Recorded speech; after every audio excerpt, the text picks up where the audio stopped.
Ladies and gentlemen, please welcome our valedictory speaker, Mr. Edison Yi.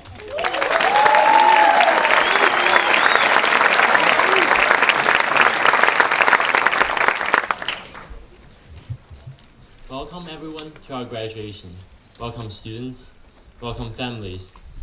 Thank you faculty, and congratulations to the class of 2016. Ever since I realized that I only had a few weeks left at Gould, I started reflecting on how the last few years have influenced me. But before I could come to a conclusion, a conversation I had with my mother struck me. I once asked her what she thought the purpose of life was, and she told me that it is to have as many new experiences as one can. I didn't agree with her, of course. You see, 3 years ago I felt like my worldview was complete. I thought that I knew of all the best things in life already. The sciences are the best subjects. Shanghai is the best city. Coffee nut latte is the best Starbucks drink. Blue is the best color, and I definitely don't think that just because I'm red-green colorblind, Brandon. I thought that I knew what morality constitutes, even though philosophers have been arguing about it since the beginning of civilization. But this sense of certainty is an ignorance. It's an ignorance not only present in high school students, but also in human nature. When the Chinese Emperor Qianlong was asked to expand overseas trade by King George of England, he refused and said, "Our celestial empire possesses all things in prolific abundance and lacks no product within its borders. There was therefore no need to import the manufactures of outside barbarians in exchange for our own produce." This narrowness of his worldview caused China centuries of stagnation. You see, our worldviews are like maps. You can't really appreciate a region until you have set foot upon it.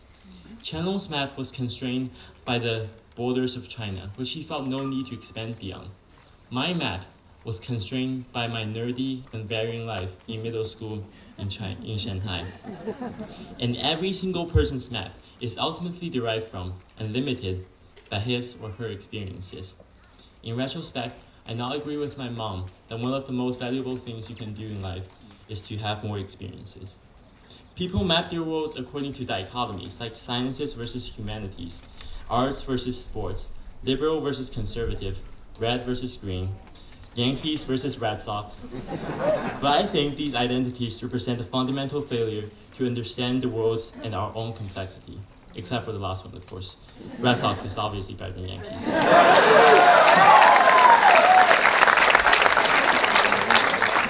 Our brains are multidimensional and are capable of connecting and empathizing with all aspects of human experience.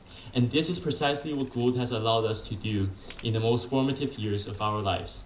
Studying history, making artwork, doing a school drama production, skiing, traveling to Africa, living in the winter woods with my classmates, and even worse, surviving in the harsh Yosemite wilderness with Bill Tsai.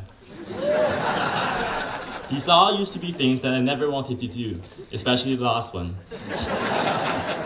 But they ended up not only becoming my most valuable memories, but also helped me discover new continents on my map of the world.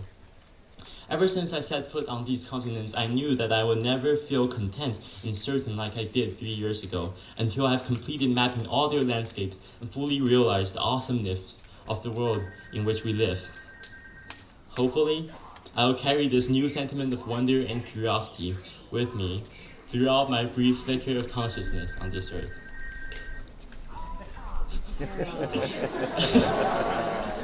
We will forget a lot of what we have learned in these 3 years. I'm sorry, but we simply will not remember the derivative of the arctangent effects, or be able to tell you that a poem has dactylic pentameter.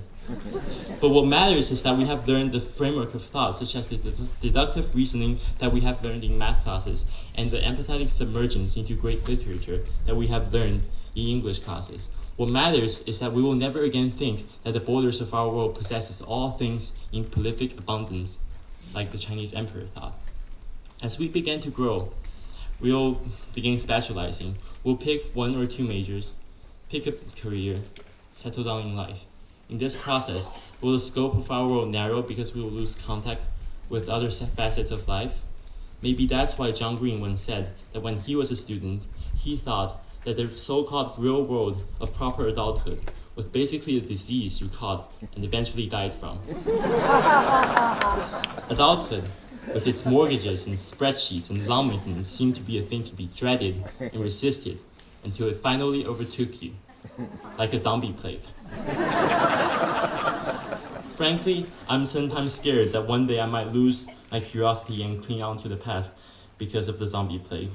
But when I look back and think about my advisor, Mr. Salton, Dr. Clark, and so many other adults who we have all looked up to at Gould, I feel reassured because they are our role models, and I know that we will end up just like them, curious, wonderful, and made of awesome. Thank you.